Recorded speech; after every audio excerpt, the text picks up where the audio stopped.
Good morning, everybody. I'm News Center Maine's Zach Blanchard, and this is Political Brew. I'm joined now by Republican analyst Phil Harriman and Democrat Betsy Sweet. Thanks very much for being here. Thanks for having us. Good morning. I want to start off with a bill to give legal rights back to Maine's tribes. It continues to face opposition from the Mills administration. The legislation put forward by Democratic House Speaker Rachel Talbot Ross was up for debate in the Judiciary Committee this week.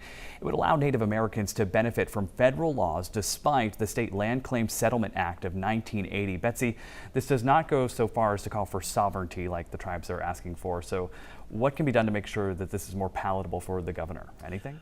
No, I don't think so. I think this is more palatable for the rest of the legislature so that there might be a veto override.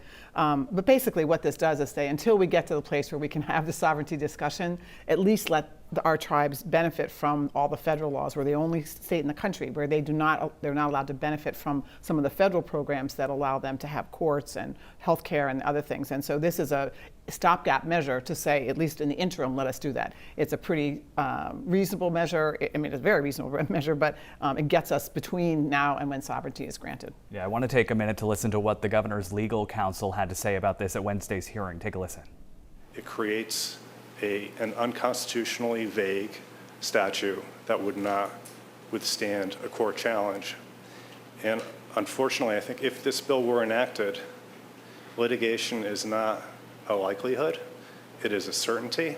For us to progress and move forward, this is definitely very crucial for the tribes here in the state of Maine. You know, when it comes to economic development, when it comes to social economic development, when it comes to even just commerce within our districts.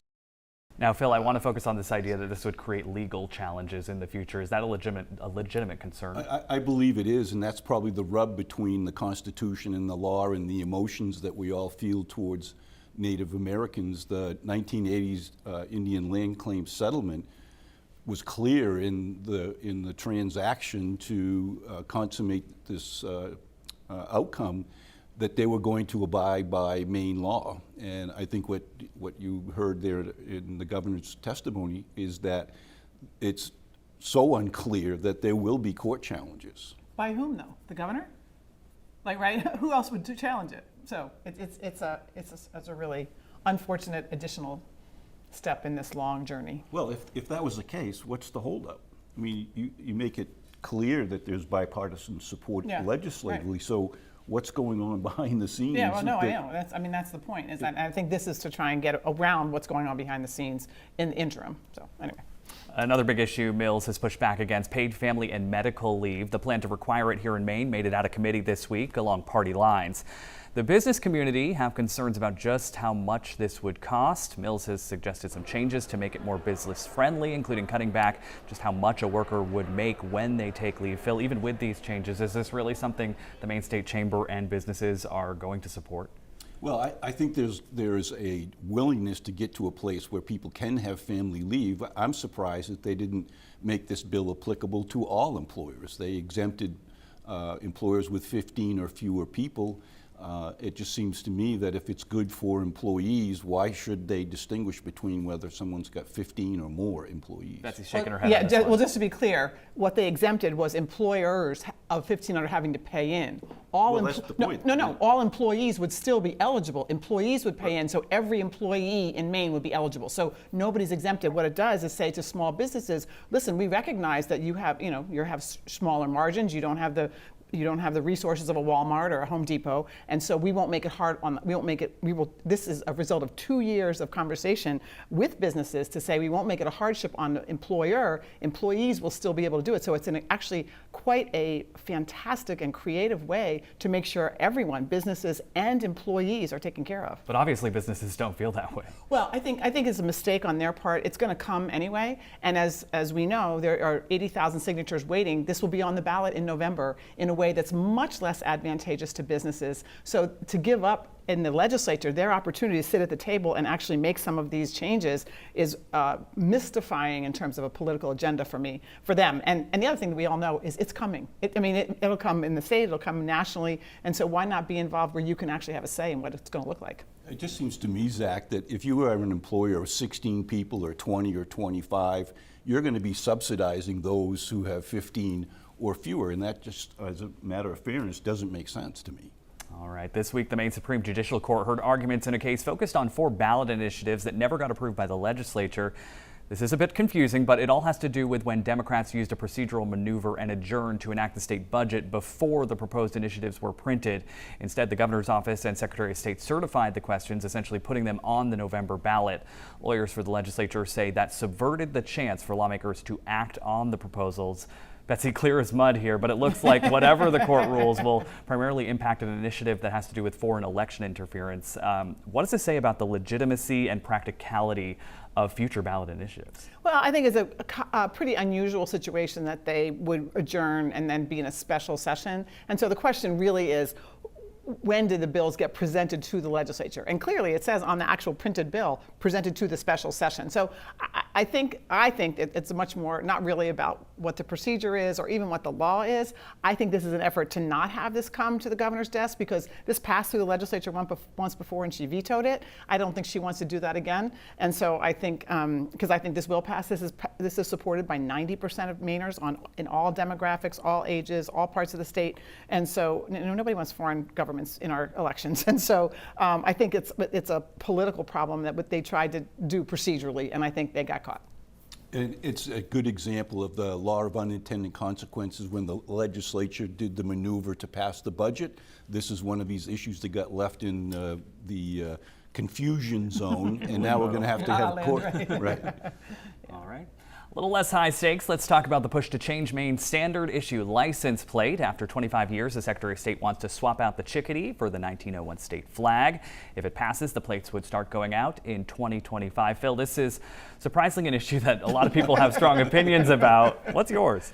You know, I say let's keep the chickadee plate. Let's bring on the centennial flag of the state of Maine. Let's bring on the New England Patriots on the license plate. It's the number that matters, not the artwork around it.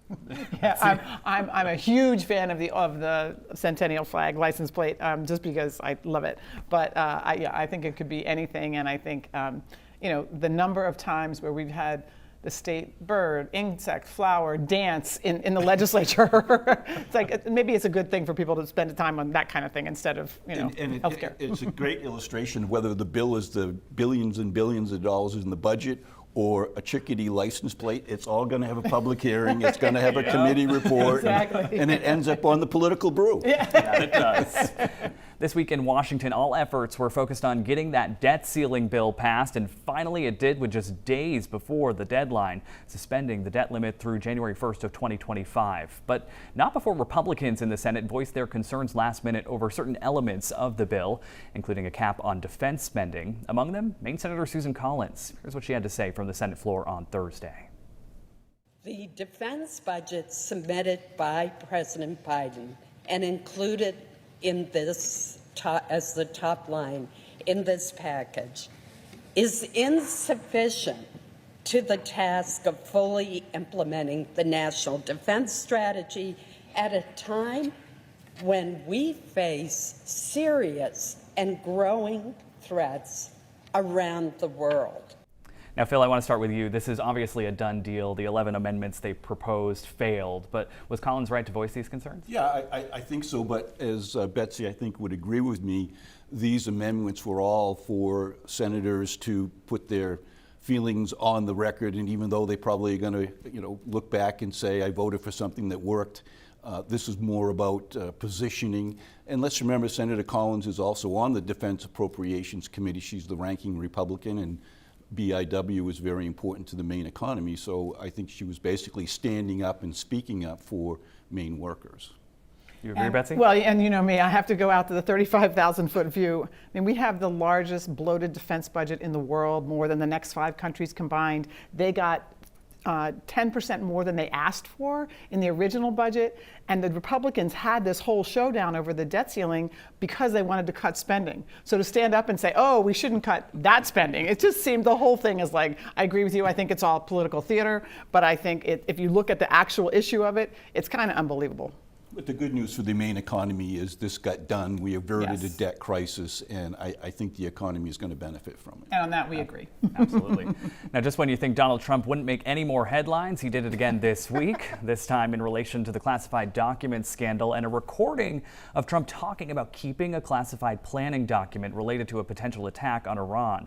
That recording, made in 2021, was played during testimony given to the grand jury that has been investigating the former president's handling of classified documents. Betsy, this obviously goes against the argument that he had declassified the documents, and shows that he perhaps knew what he was doing.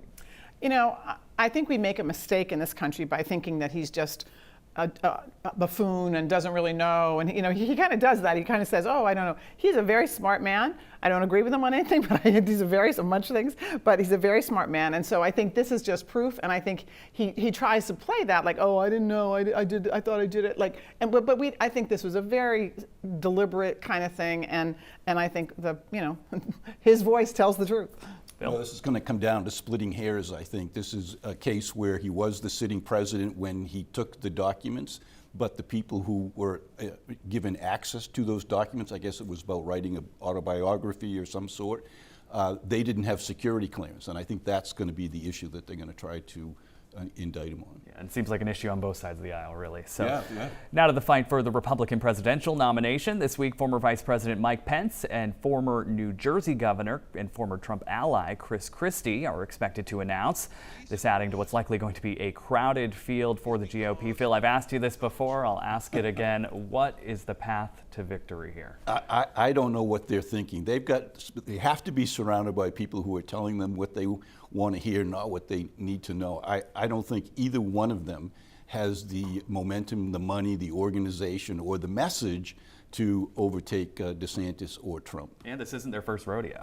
Right. No, and if this is not a clarion cry to Republicans to support ranked choice voting, I don't know what is, because that is the only way that Trump gets defeated. Like you have the Trump folks and then everyone who's against him is now split up between 4, 5, 6 candidates, right? But if all of those people in a ranked choice voting got done, they would likely overtake Trump as the nominee, even including DeSantis. So to me, and to my Republicans friends, hop on the ranked choice voting band and you'll get it all settled out.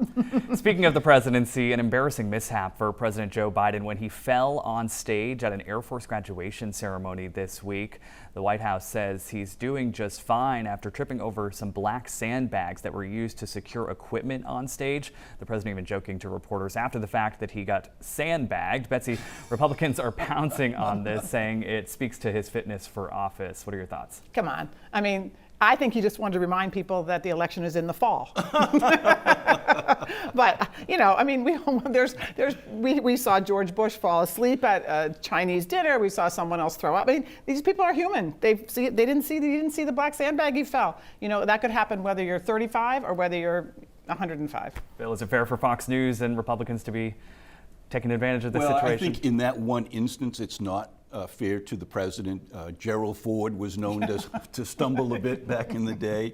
But I do think it illustrates this is not the first time. There's been several instances where his balance has been compromised. And I think that's what's leading to the concern, although the politicians use it to ramp up the rhetoric. But generally, I think he does have a balance problem.